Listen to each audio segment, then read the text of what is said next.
What's happening, guys? This is Mike at Mike's Little Dragon channel, and during my most recent look at the solicitations from the big two, I noticed something that was very different about the output that the two companies have listed, about the output that the two companies have coming out, Marvel and DC.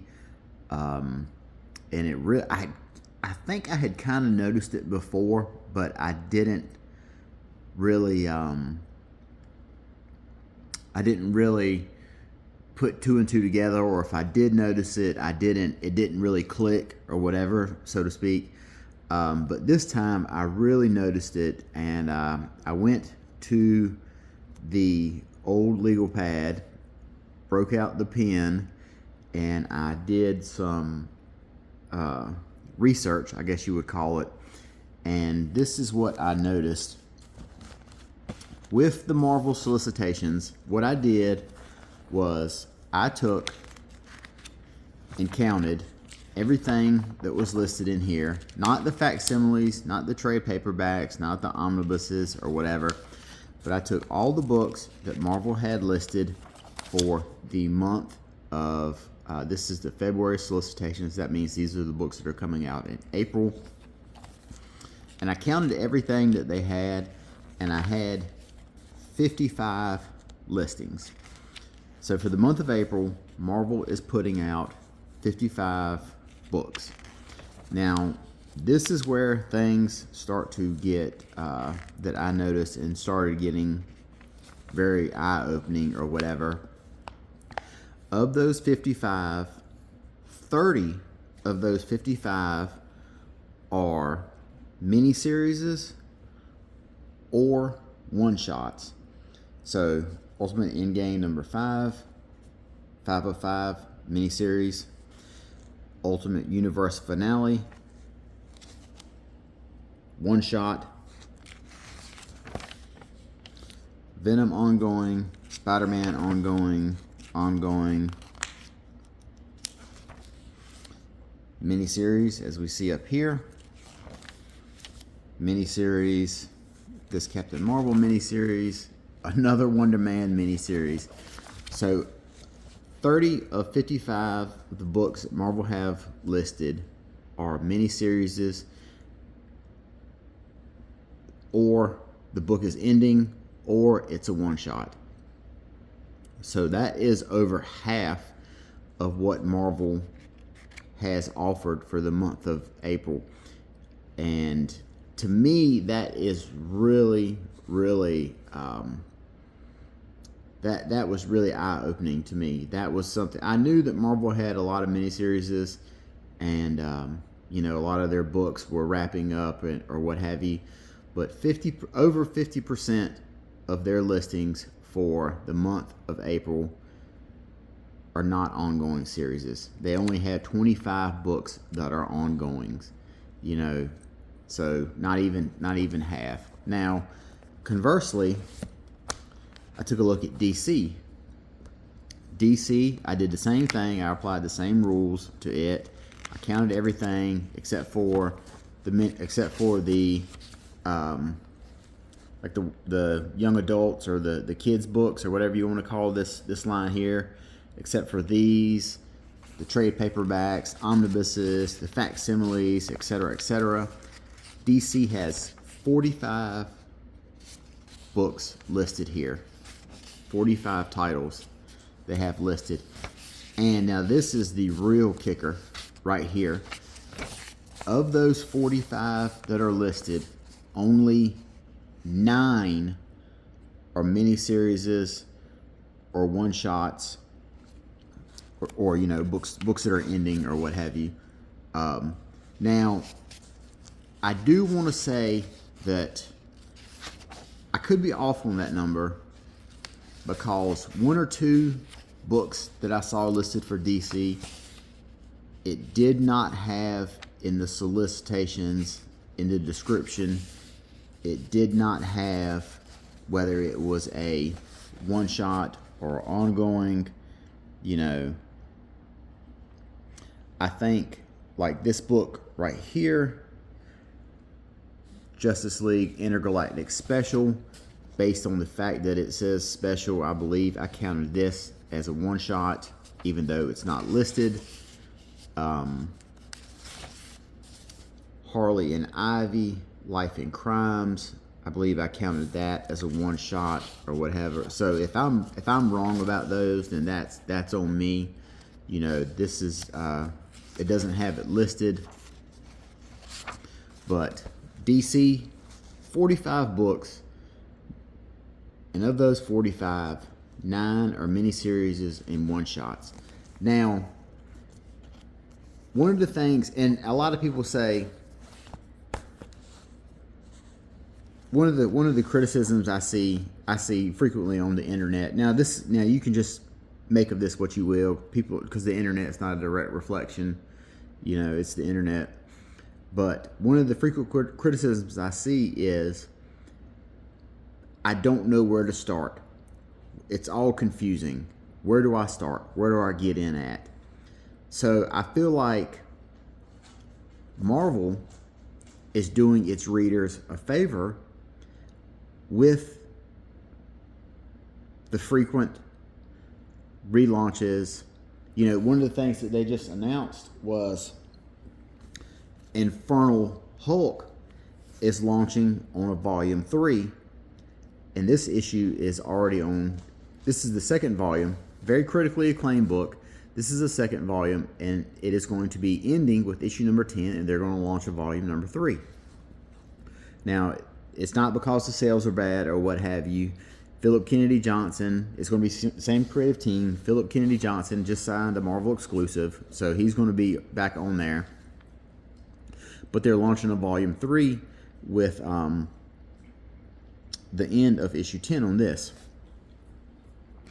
So I think you can't have criticism and say comic books make it confusing because you don't know where to start at, and also have the same criticism saying Marvel is launching too many new volumes. Well, how can you say, I mean, I understand, you know, no one wants new number ones, but you can't sit there on one hand and say the high issue number is off-putting to new readers. People don't know where to start. But then at the same time, you also are kind of criticizing them for giving you brand new starting points. And I understand that it's frustrating that, you know, I remember the She-Hulk book did this. They canceled one volume and then launched a second volume, and it's the exact same creative team. So I don't get that. You know, Fantastic Four just recently did it. They ended the book and then launched it. Ryan North remained the writer. So, and they canceled it and launched a new one in the middle of a crossover. So I definitely see the frustrations for that. So I understand. But, you know, one of the primary concerns and criticisms of comic books is I don't know where to start. And Marvel is giving you a bunch of number ones, great starting points. I don't feel like you can say that and then out the other side of your mouth say, well, why should we get invested in any of these books? They're gonna end. Here's the thing: unless you are Spider-Man, Superman, or Batman, your book is going to end. That book is going to end. Everybody's book is going to end unless they are one of those three. And if the fact that there's a character you like say for instance, they've got this Wonder Man book here, and people are like, why should I get invested in Wonder Man? His book's only going to run 5 issues. Why should I get invested in, you know, Century, whose book is only going to last 4 issues? You know, you get invested because these are the characters that you're interested in, and that if enough people that are interested in this character, he'll get another book. He will get another miniseries, and then, you know, maybe move up to ongoing. Then his book will last 10 issues instead of 4 issues, over twice as much as the previous one. So, I mean, like I said, it's very eye-opening, and it really feels like Marvel and DC have 2 separate approaches to the way that they're publishing books right now, with over half of Marvel's books being miniseries and ending and one shot, and DC only having 9. DC, a lot of their books, if you take a look at them, they're a lot further along than I thought they were. Catwoman is at 86. That was shocking to me. Nightwing is at 137. That was also shocking to me. I don't really pay much attention. As a longtime reader, I really don't pay much attention to issue numbering anymore. So it was very surprising for me to see how many books at DC, Wonder Woman number 32, Poison Ivy 40, Harley Quinn 60. It was very surprising to me. I don't pay much attention to issue numbers anymore, but DC definitely does not let the idea that readers are turned off by high issue numbers bother them. Now, you do have some titles that are relatively new. Aquaman, the Green Lantern Corps, only a year or so old. Flash, that's on issue number 32. Titans 34. So you have about 2.5 years worth of books right here with these books. But DC definitely does not seem to subscribe to the frequent amount of relaunches that Marvel does. Now, which way is better? I don't know. I don't know if I can say which way is better. I guess it depends on you as a reader. A lot of people will get turned off by the frequent stops and relaunches of a book. But to me, does it matter the stops and starts if the book is on the shelf? Like Infernal Hulk, people say, "Oh, that book's getting canceled." Well, it's just coming right back at you with another volume. So if you like the previous volume, then you're going to like this one. They're not taking away anything you don't like. Take a look at Scarlet Witch. Scarlet Witch has frequently had 4 or 5 volumes that run 10 issues each.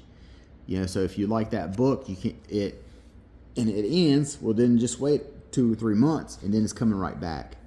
So I don't really know which one is right, which one is wrong, but it is very interesting to see the difference of publishing mindset between the two. Me personally, as a longtime reader, I just want to consume. I don't care about what the issue number is.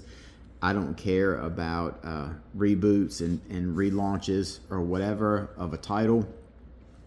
I do love legacy numbering, but legacy numbering doesn't go away. It's still there on the book.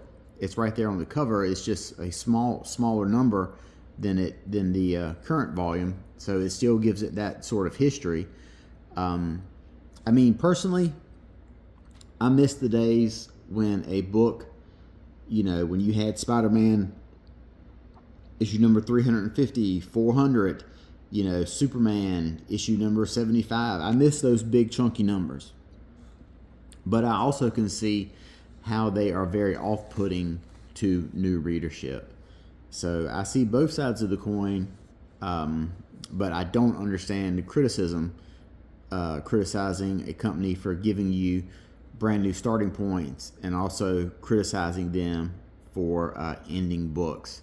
So just a couple observations I made between the difference between the two, and I wanted to go ahead and put this out there. I actually did research for this, so yay me. Till next time, I'll talk to you guys later. Have a good night, and bye-bye.